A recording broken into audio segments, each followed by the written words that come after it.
untuk si bajingan Ade Armando. Emang bajingan itu manusia.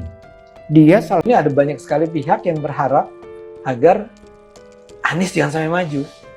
Ini harus dipotong nih. ya. Itu benar, saya setuju dengan itu. Jangan sampai Anies bisa maju di Jakarta. Kenapa? Karena kalau dia maju, kemungkinan besar dia menang. Kemungkinan besar untuk bisa mengalahkan dia diperlukan kerja yang sangat keras. Karena ada tes wawasan kebangsaan, ada segala macam gitu kan. Lalu KPK kan dirubah menjadi ASN, langsung berada di bawah. Kan independensi KPK kan jadi berkurang jauh itu kan. Itu sama juga mengkebiri atau ini kan KPK itu sendiri gitu kan. Ketika dia dikritisi, maka buzzer-buzzernya dan lain-lain itu mengungkap bukan hal yang substansial, tapi yang dia bangun adalah narasi Taliban. Dan itu benar-benar digaungkan dan dibiayai. Hingga akhirnya revisi Undang-Undang KPK itu berjalan dengan mulus gitu. Lalu kita di medsos itu sibuk dengan membantah narasi Talibanisme yang nggak ada kaitannya secara langsung dengan revisi Undang-Undang KPK.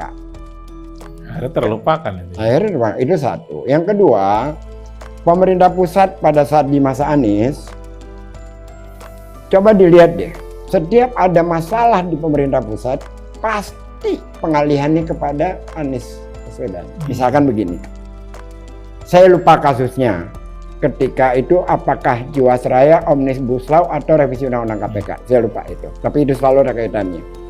Ketika rame nih di pemerintah pusat, demo, maka dinarasikan ambulan bawa batu, ambulan Pemprov DKI. Iya. Rame seperti apa tahu, sampai para ininya diperiksa. Itu omong kosong, termasuk ini Rasil yang nggak boleh ngomong kasar ya. Tapi nggak bisa kata-kata lain saya gunakan untuk si bajingan Ade Armando. Emang bajingan itu manusia. Dia salah satu yang ikut menarasikan ambulan bawa batu itu. Padahal persoalan sebenarnya di pemerintah pusat, tapi yang diserang adalah Anies dalam konteks itu. Jadi ada pengalihan isu, itu selalu. Tema polanya selalu berulang dan sangat terbaca. Gitu.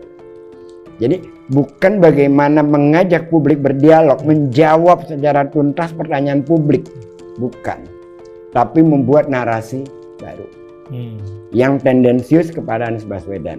Saking banyaknya, bahkan kalau disebutkan demokrasi itu lebih dari 600 definisi. Lebih dari 600 definisi. Sehingga kalau ada orang menyebut demokrasi politik, bisa jadi yang dikatakan oleh orang A dengan yang dipikirkan oleh B itu beda. Jadi sekarang kita samakan dulu ya. Kita samakan dulu untuk kebutuhan kita sekarang. Politik itu bisa diartikan sebagai beberapa hal. Nomor satu, diartikan sebagai cara mengelola aspirasi perbedaan dengan metode damai. Jadi ada perbedaan kepentingan, perbedaan kekuasaan, dikelola secara damai. Sebelum ada itu, kalau punya perbedaan diselesaikan dengan cara adu otot. Nah, perang. Yang menang perang berkuasa, yang kalah perang dikuasai. Betul tidak? Nah, dengan ada politik dan ada demokrasi, maka perbedaan itu dikelola. Satu sistem untuk mengelola dengan pendekatan damai. Satu. Yang kedua, politik itu adalah tentang membuat kebijakan, membuat policy, menghadirkan cara mengelola sumber daya agar bisa dirasakan manfaatnya oleh masyarakat. Itu kedua. Yang ketiga, politik adalah siasat. Politik itu taktik. Politik itu cara dalam berkompetisi dalam sebuah wilayah kekuasaan. Yang ketiga, dan masih bisa banyak lagi, tapi untuk kebutuhan kita sekarang cukup 3 itu aja.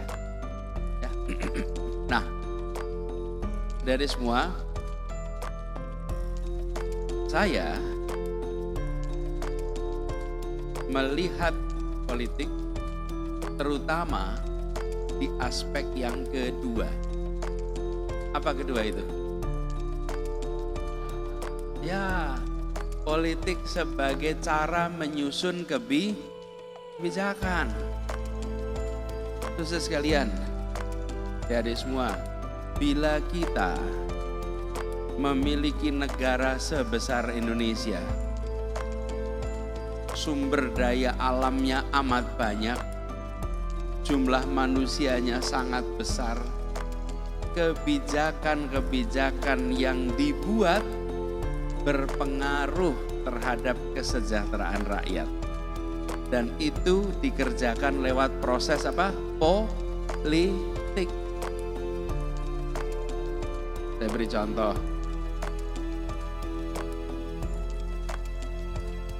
Keputusan politik dikerjakan di masa lalu.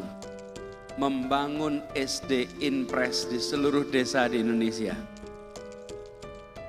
Terbangunlah seluruh SD Inpres. Itu keputusan politik atau bukan? Ya, keputusan politik. Semua desa ada SD Inpres. Karena itu di Indonesia hampir semua orang lulus SD. Pertanyaannya, gedung SMP-nya ada nggak di sana? Ternyata keputusan politiknya waktu itu SD dibangun di semua tempat, tapi SMP hanya di kecamatan tertentu. SMA hanya di kabupaten. Itu keputusan politik. Keputusan politiknya mengatakan bahwa semua pendidikan SD, tapi SMP-nya lebih sedikit, SMA-nya lebih sedikit. Apalagi yang kuliah lebih sedikit. Di Indonesia keputusan politiknya itu. Di Korea keputusan politiknya beda. Di Korea keputusannya jumlah SD sama dengan jumlah SMP sama dengan jumlah SMA. Akibatnya semua anak masuk SD, bisa SMP, bisa SMA, bisa lulus. Itu keputusan politik. Jadi kalau kita ditanya apakah kehidupan politik itu berdampak kepada kita? Besar sekali dampaknya. Coba bayangkan, bila kita mengambil keputusan dulu, jumlah bangku SD sama dengan bangku SMP, sama dengan bangku SMA, maka seluruh Indonesia pasti minimal pendidikannya SMA. Tapi karena kita tidak memutuskan itu, keputusan politiknya tidak seperti itu, apa yang terjadi? Banyak anak tidak pernah lulus SMA, tidak lulus SMP.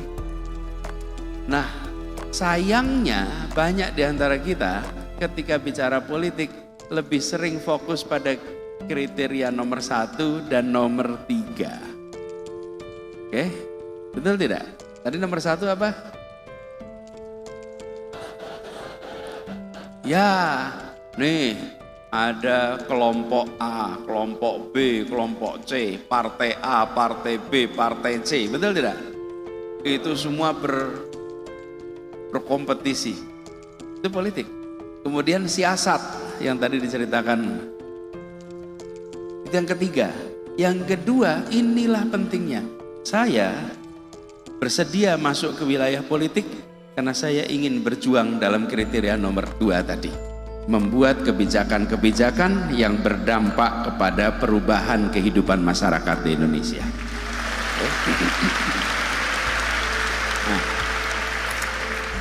Halo teman-teman, berjumpa bersama saya di Politik Dangi. Kalau kita melihat ya bagaimana Bang Gais ini marah besar teman-teman sampai menyebut ya hal-hal yang tidak baik terhadap Ade Armando yang beberapa waktu lalu itu memberikan narasi bahwa ambulan ya Anies membawa batu pada saat demo teman-teman. ini membuat Bang Gais itu marah besar ya. Bagaimana Bang Gais ini sebenarnya adalah orang dekat Anies Baswedan yang akan berdiri terus di depan untuk membela Anies ya. Kita tahu Bang Gais ini adalah orang yang setia sama Anies juga teman-teman. Bahkan setiap debat menjadi jubir Anies.